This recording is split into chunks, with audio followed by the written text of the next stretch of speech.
Welcome po muli sa Rhea Satipin Farm. So ngayon po ay magtatanggal po tayo ng mga unnecessary po na mga sanga ng dragon fruit, no? So medyo natagalan bago kami nakapag-maintain ulit ng dragon fruit. So ito, makikita nyo po.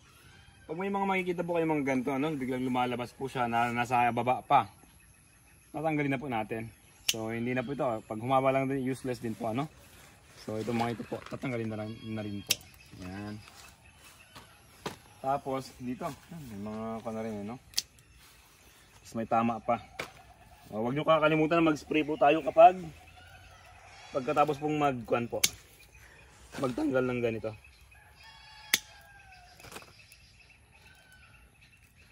Yan, so medyo napabayaan kaya ang hahaba na nila ngayon, no?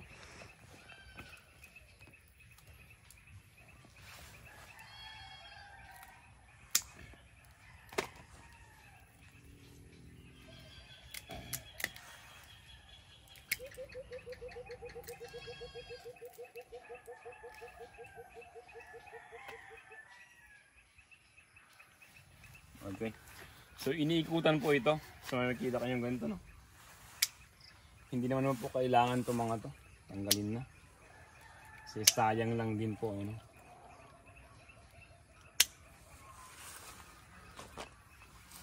Wala yung karitela kaya sako na lang natin ilalagay. So ang tawag po dito sa pruning process. So yun. Pagtatanggal po ng mga unnecessary na mga ganito.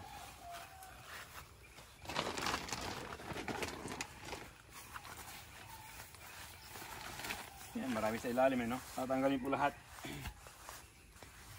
Itong lupa pa pala aayusin pa po namin. Magdadagdag kami ng mga organic materials, no? Cow manure, goat manure, yung mga sawdust. Ayan. Check nyo po maigi, no?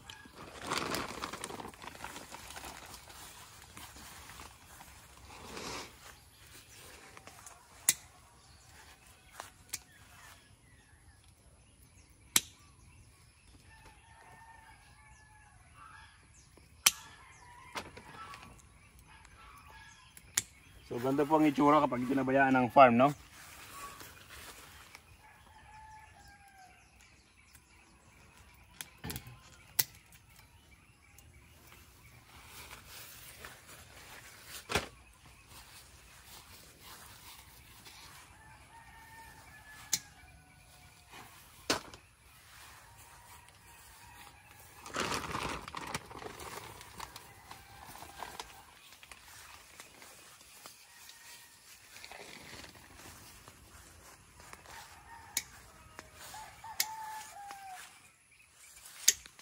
Pag medyo marami na po tayong lupa na yung mga cow manure nga, mapupuno po ito.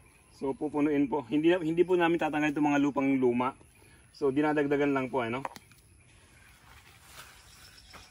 Para mas lalong gumanda ang lupa. Tapos kailangan magdilig. Napakahalagang magdilig po, ano?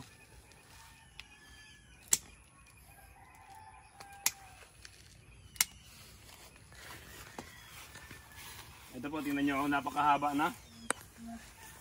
Ayan, pag napapabayaan ng farm, no? Ang haba, may tama pa. So, yan, grabe. Aminado naman po kasi sobrang busy. Busy din po kasi namin, no? Sa nakaraan. Ngayon lang po ulit.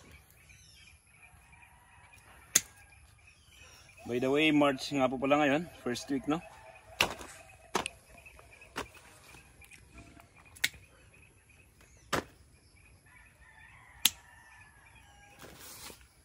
Ayan, no?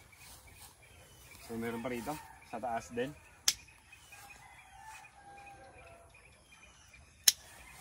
Ayan.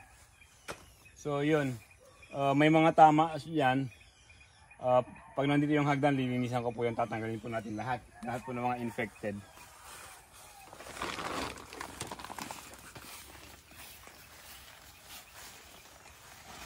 For the meantime po kasi ito yung mga abot lang po muna natin ang tatanggalin natin, no?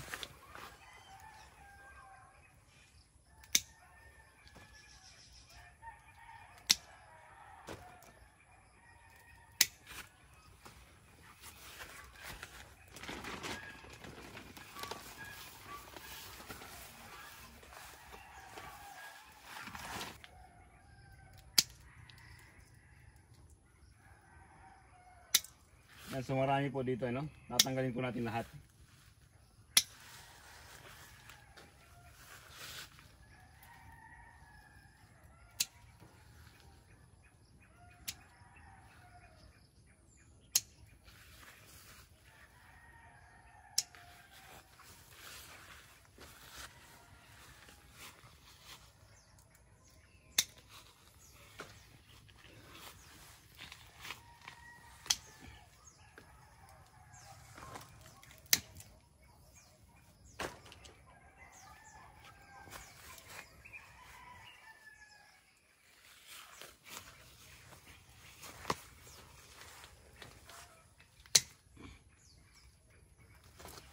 Sobrang haba, napabayaan na po kasi.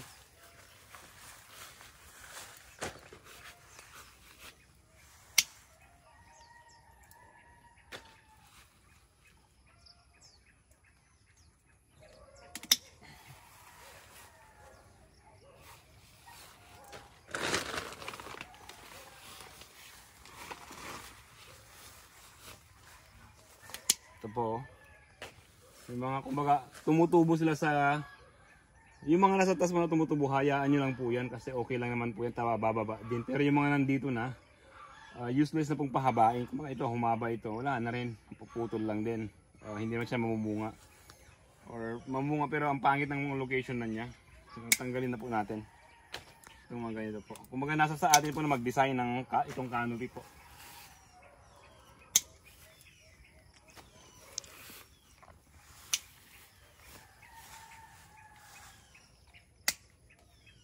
Basta lahat ng may tama tatanggalin po ha. Lahat ng infected.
Kung may gloves po kayo, gamit po kayo ng gloves. Kasi talagang matinik po siya. Siyempre, masagit, no? Masagit.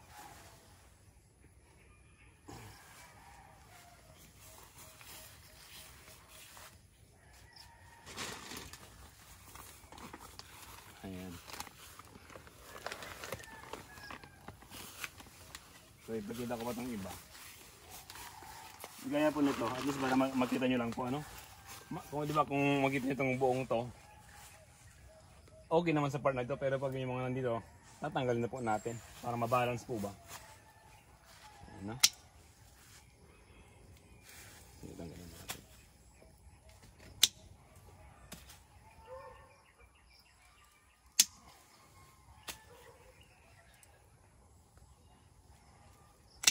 Okay sana to, kaso may mga tama. So kailangan tanggalin, no?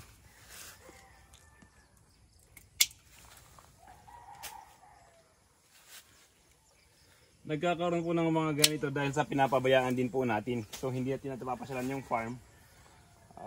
Yan, nagkakaroon ng ganyan. Pero pag araw-araw nyo pong dinadalaw ang farm, hindi naman po magkakaganito. Kasi syempre naaalagaan nyo, napuputol, nai-sprayhan.